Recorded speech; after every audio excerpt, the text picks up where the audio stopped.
So we're in the sermon series on the Sermon on the Mount. Jesus is continuing his section of teaching on what it means to live a life that fulfills all righteousness. He's largely contrasting it between sort of the dominant paradigm of his day, the paradigm of the Pharisees and how they went about fulfilling righteousness. Here he turns our attention to money, and I'll be honest, at the beginning of this week, we were in Virginia on Monday through Friday visiting our daughter and son-in-law and granddog.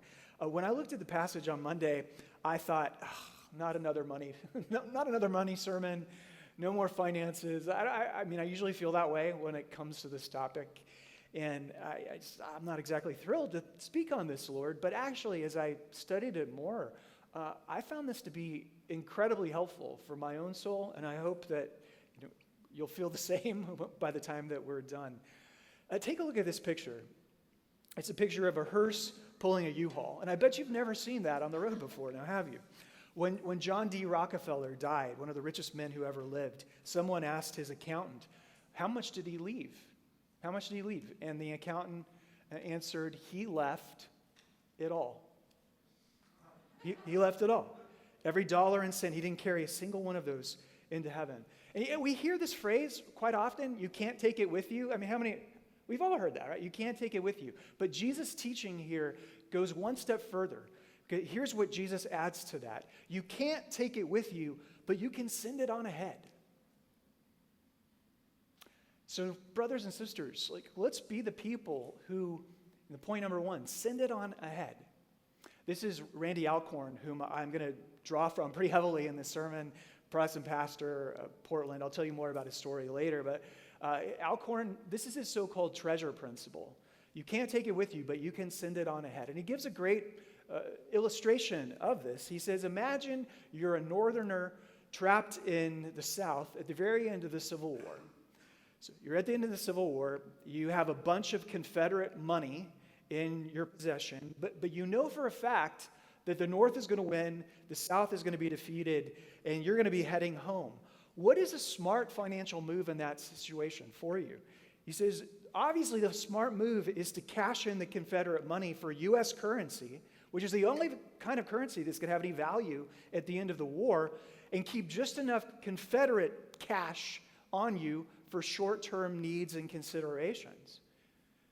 And that's exactly what Jesus is teaching here, isn't it? We have advanced knowledge of a cataclysmic event that is going to happen. A great market crash is about to occur. Like insider trading knowledge has come to us that a market crash is going to come, it's going to happen, devaluing the currency that we have. But the moment Christ returns, whenever that is, or the moment you and I die, a dollar means nothing to us anymore. So why would you stockpile, Confederate cash when a currency exchange is available to you in a market that has a really good prospectus when you start to read about it, an eternally optimistic market? That's what Jesus is saying in his own words. Do not do the stupid thing of laying up for yourself treasure on earth, where he talks about moth destroying. I guess moths, that was an issue if you had all woolen clothing, is that those moths would get in there and they would lay their little moth eggs and their little babies would just eat your clothes up. Or where rust destroys, where thieves break in and steal. Why would you do that? That's stupid. Every investment manager who sees a market crash coming is going to move their suspect funds into a better, safer financial vehicle. Especially when you can, put it in a place where the market trends are great. I mean, how many of us have met with a financial planner before, and the financial planner says, hey, you need to not think about 3 years, you need to be thinking about 30 years into the future. We've all had those conversations, probably had those conversations. You will have those conversations if you haven't had them yet. But Jesus takes it one step further. And he says you shouldn't be thinking about 30 years. You should be thinking about 30 million years. What is the investment that's going to give the right amount of return 30 years from now? He extends the horizon. And that's how we are supposed to think about it. Another illustration Alcorn uses is this one. He says, if you think of a dot, life on earth is like a dot. It begins, it ends, it's brief. Life in heaven, in the new heavens and the new earth that's coming, by contrast, is an unending line that extends infinitely into the future from that dot. So imagine the dot, the line extending off the page into the future. We all live in the dot, but if we're wise, we'll live for the line. We'll live for the line. You may know the story of the so-called rich young ruler who comes to Jesus and says, "Good teacher, what must I do to inherit eternal life?" And Jesus gives him an initial answer. He says, "Well, I've done all of that." And Jesus replies, "Well, there's one more thing that you lack. You need to," what? "Sell all your possessions and give to the poor. Then you will have," and he uses the same language that he uses here in the Sermon on the Mount, "then you will have treasure in heaven." Sell your possessions, give to the poor. That's how you lay it up into the future. And of course, the young man's face falls at that moment. He goes away very sad, for he had great wealth. All the while this is going on, the disciples are standing around Jesus and watching this interchange between him and the young man. And Jesus turns to them and says, how hard it is for a rich man to enter into the kingdom of heaven. You know why it's so hard, guys? It's because the rich are so comfortable living in the dot and not for the line. Don't let that be said of you. Some of you are at the beginning of your careers, you're young. Truth be told, you're going to make a lot of money in this life if the Lord, allows it over the next several decades. And what you have to do if you're taking Jesus seriously, what you have to do is settle it in your heart at the very beginning of your career that I'm not going to live for the short-term gains. I'm not going to be the fool. I'm going to go for eternal treasure currency. And even though we don't even know exactly what that means, we have a sense that whatever it is, the payout, treasure in heaven, is going to be worth the wait. If someone offers you $1,000 today or $10 million a year from now and every year thereafter, only the fool takes the $1,000. Send it on ahead. Send it on ahead. Number 2, he transitions to another metaphor in verse 21, 22, and 23, this lamp and the eye. Let's read it again. 21, where your treasure is, there your heart will be also. That's like Jesus' financial proverb, really. Where your treasure is, there your heart will be. Most of us read this backwards. We think that maybe what he's talking about is put your money where your heart already is. But in actuality, he is teaching your money will move your heart. Wherever your money is, your heart will gravitate towards. A good example of this, some of you have in the past, you have supported a child through Compassion International. How many have done that before? If you haven't, great ministry to do so. So what happens is you adopt a child, you start sending $40 a month to some kid in Guatemala, somebody you've never met before. You have a little bit of their bio. You see a picture of them. You put the picture up on your fridge. You see it every day when you go to get the milk. You pray for that child. You send Christmas gifts for that child. The thing is that you didn't love the child at first. You didn't even know the child. But once you put your money into it, you find that you start to love the child. You start to feel deeply invested in their future, in their flourishing. And then sometimes what happens in the compassion situations is people will later on take a trip to Guatemala where they finally get to meet the child that they've supported over the last 10 or so years of their life. But you hear this from pastors frequently. The next slide, John. Show me your bank statement and I'll show you where your heart is. Show me your bank statement. I know your heart will be gravitating to things you spend your money on. If you spend a lot of money on a car, funny how you're so into cars. If you spend a lot of money on your house or the house furnishings or a hobby. You always find yourself emotionally invested on those things. So why not use this dynamic for spiritual good? Like, if you want to have a heart for missions, you start putting money into missions, your heart will follow. You want to have a heart for the poor, start giving to the poor, your heart will follow. It's like you're walking the dog, but you're walking your heart.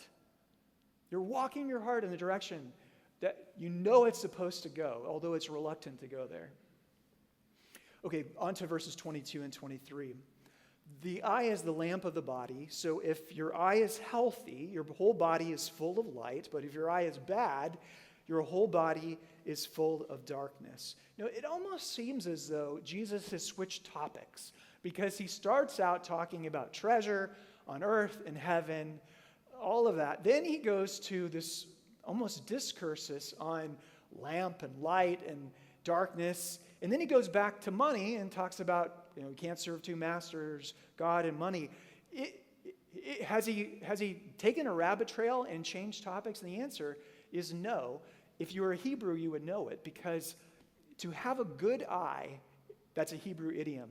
To have a good eye is to not to have 20/20 vision. To have a good eye is to be a person who is generous. We see this in the Proverbs. Proverbs says that one who has a good eye will be blessed, for he shares his bread with the poor. A good eye is a generous eye. A bad eye is a stingy eye. Jesus teaches that if you have a good eye, a good generous eye, then light will be streaming into your body. And if you have a stingy eye, your whole life will be filled with darkness. That's an incredible statement. Have you ever gotten that before? How you see your money decides whether you walk through the world in light or in dark. Have you ever heard that before? And it's true, because Alcorn talks about this, and I think you and I have experienced this ourselves. As long as I hold on to something, my money, tightly, I believe that I own it. But the moment I give it away, it's like a light turns on. My mind clears. I see God as the owner, myself as the servant, other people as the ones I was meant to bless. It's like, boom.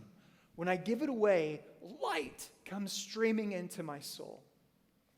Another illustration that I've heard before, you've seen the monkey trap? This was an ancient way that they trapped monkeys. You get a gourd, you hollow out the inside of the gourd, you put a hole in it, and then you put some, rice or banana or something in the inside of the gourd. A small hole, so that the monkey can only put his hand in, sort of like this. But then when he gets his hand inside the gourd, he grabs a full heaping, and he clenches his fist, and with his fist clenched, he can't get his hand out of the gourd. You tie the gourd down so that he can't take the gourd with him. And essentially, that is the way you trap a monkey, because once they reach in and grab it, they are not going to let go. And that is us way too often. We must learn. I think it was Corrie ten Boom who said this. She said, we have to learn that we don't own anything in this world, and that the moment we try to grasp it, be it somebody whom we love, a child, a friend, a spouse, a lover, or a thing that we love, the moment we try to grasp it and our Father says, no, you have to let it go. I'm going to make you let it go. And our Father begins to pry each finger open to let our hands be opened again. She says, if you grasp it really hard, it's going to hurt when the Father pries your hands. And so, if you grip onto it, you hold it, you're trapped. You're trapped in the darkness, Jesus says. So grip it lightly, grip it loosely, give it away, and you're a free man, you're a free woman, and your life will be full of light. That's the second point. Thirdly and finally, verse 24, the great verse. You can't serve God and mammon. No one can serve two masters, for either he will hate the one and love the other, or he will be devoted to the one and despise the other. You cannot serve God and mammon. The word, it's Aramaic, apparently. The everyday language that Jesus spoke in was Aramaic. And what it meant in their original context, mammon was money, it was property, it was riches. But in the Aramaic, it was kind of a play off of the word trust. So mammon is what you trust. This is my fallback. The least I have, money in the bank. That's the whole mammon idea. But interestingly enough, through the ages of the church, by the time you reach the Middle Ages, the church had personified mammon so that mammon had a name and a face. And here, I should have probably picked a different picture, but that's a famous picture of this demon god Mammon who has subjugated, well, it looks like a man and a woman. Maybe it's Adam and Eve. But here is this demon of greed crouched over his hoard, sitting on his throne. Maybe you've seen this before. There's a French thinker by the name of Jacques Ellul who ran with this idea that mammon is really a power. It's not a neutral, harmless tool. It is a power that wants to control us. And whenever we are in the grip of mammon, the number one emotion that we feel in mammon's clutches is fear, is anxiety, is worry, which curiously enough, Jesus is going to go to anxiety in the very next section of the Sermon on the Mount. But if you think about it, it's true. Most of our money feelings revolve around the fear category of anxiety, worry, what. And so, Ellul says you can't serve two masters. Not that you shouldn't serve two masters, but you literally can't serve two masters. It's impossible. And when mammon is your master, he will dominate you and he will throw you into all kinds of fear responses. So how do you dethrone a god? How do you, cast a god off of his demon horde throne? You insult it. You treat it with contempt. You blaspheme its name, Ellul said. You do the one thing that mammon absolutely forbids, which is you give it away freely. Giving is this sacrilegious act against mammon. It is grace crashing into the world of mammon graspingness. And so every time, he argues, that we give, it's an act of defiance where we stand up and shout, "You are not my God. I have another God." So back to Randy Alcorn. I have a ton of respect for this man. I don't know if you know his story, but back in the early 1990s, he was a pastor of a thriving, fairly large church that was started near Portland. He had good salary, book royalties. He had read several books at this time, and he believed that abortion is violence against the voiceless. So part of their church ministry, they would go and they would peacefully protest outside of abortion clinics in Portland area where they had really high abortion rates. And this is early 90s lawsuits. The clinic took him to court, to the whole group to court, but him specifically because he was the pastor, and they won a judgment against him. The judgment was that his wages would have to be garnished, and a quarter of everything that he made would be paid to the clinic. Alcorn said, I can't live with that. I can't live with the idea that my money would be going to kill, the least of these. Then there was a second lawsuit that was filed, and an even larger settlement, $8.2 million judgment against him, one of the largest ever given to protesters in the United States. The only legal way to keep his wages out of the clinic's hands, to keep, basically having it being garnished and handed over, was for Alcorn to earn no more than minimum wage. And so what he decided to do was he quit his job as a pastor.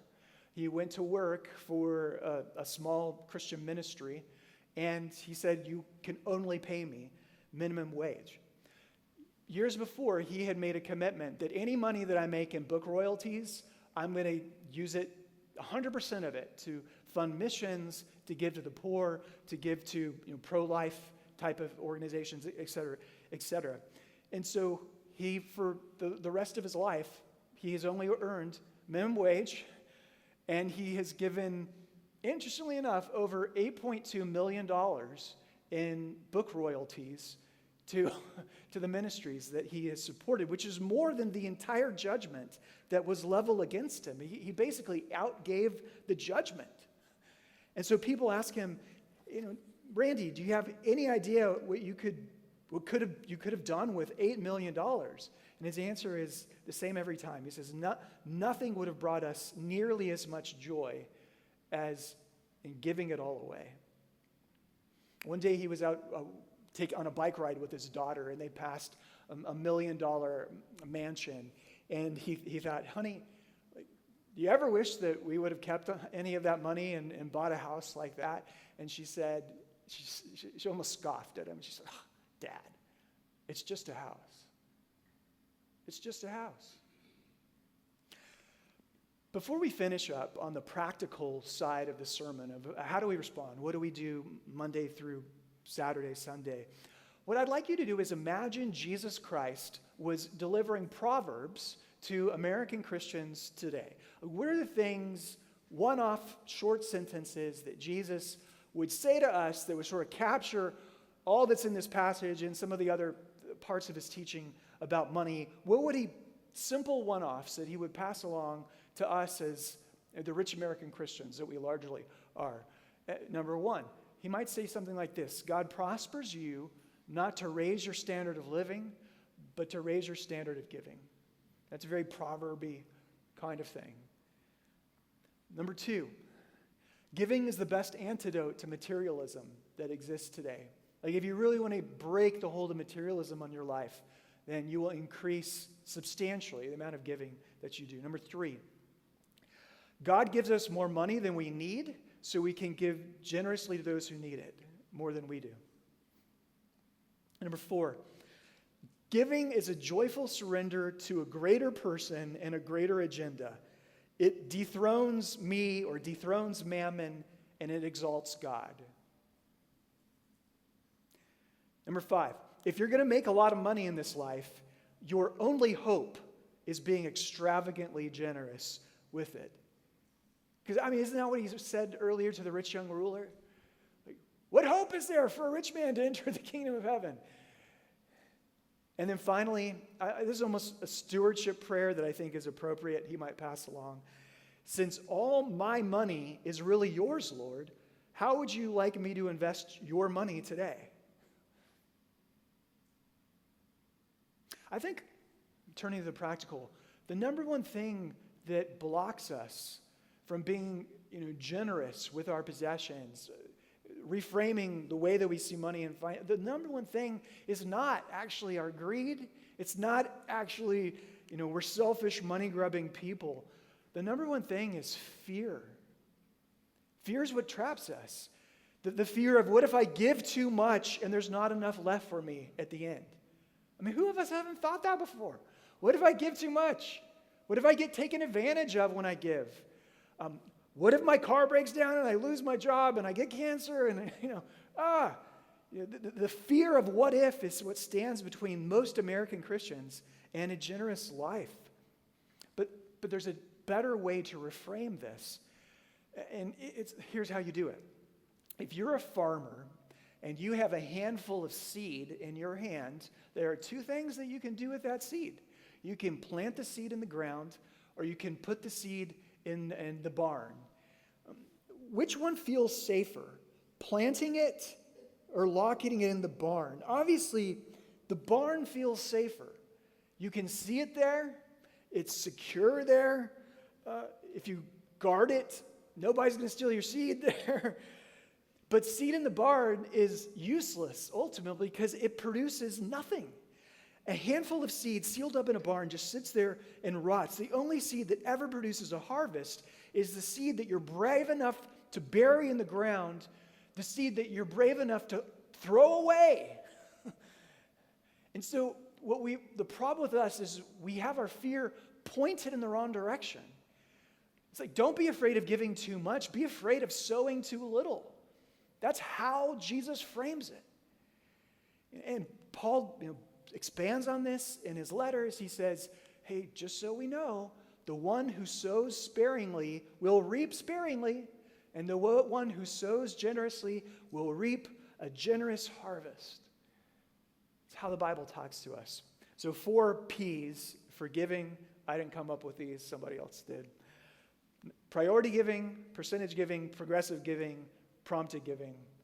These are easy to remember. 4 take-homes. Number 1, priority giving. It's just give off the top. Don't give at the end of the month if you wait to see if there's any left over, because if you're waiting to see if there's any left over, you'll probably consume it. Just give the best of your first fruits off the top. Make it a priority. Number 2, percentage giving. Don't pick a random number when you just happen to feel moved to give, but plan a proportion of what comes in. And normally, we might say, a tithe is a good place to start. The Bible has a lot on tithing. I don't know that it's a hard and fast rule for life as a Christian, but I actually think it's sort of the training wheels, because most of us can afford more than a tithe. Tithing to our church, tithing to missions, tithing to the poor. We can afford more than that. Some of us who are ultra rich, we can do a reverse tithe, where we live off of 10% and we give 90% away. And I know some of your brains are just going, but that's a thing. It's a thing.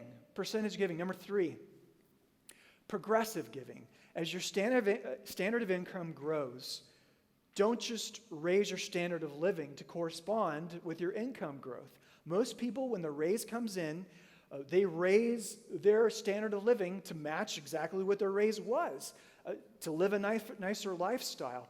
No, don't let lifestyle creep out your ability to give. Just let the giving climb faster too. And then finally, number 4, prompted giving.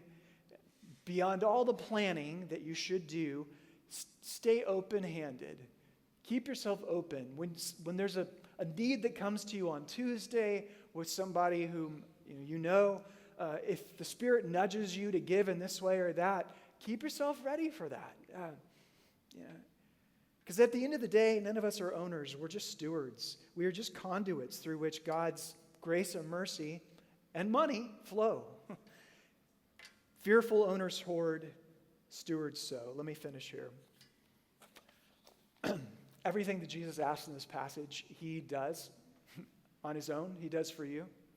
Everything he asks in this passage, he puts into practice in his own life. He had all the treasure of heaven, and he sent it on ahead. He gave himself away to the very last drop. It looks like that he has wasted his life and thrown it into the grave. But the seed that is in the ground is seed that grows, and on the 3rd day there is a harvest, and on the day of Pentecost there's a great harvest. So when he tells us to, come on, loosen your grip, he knows what it is to live that way. Sow instead of hoard. He knows what it is to live that way. Have a good eye and be full of light. He knows what it is to live that way. He doesn't ask us to do anything that he himself wasn't willing to do. And so it's for that reason, brothers and sisters, serve that master. You can't serve 2 at one time, but if you serve that master and not, the demon god of mammon, you'll find that you can't outgive that master.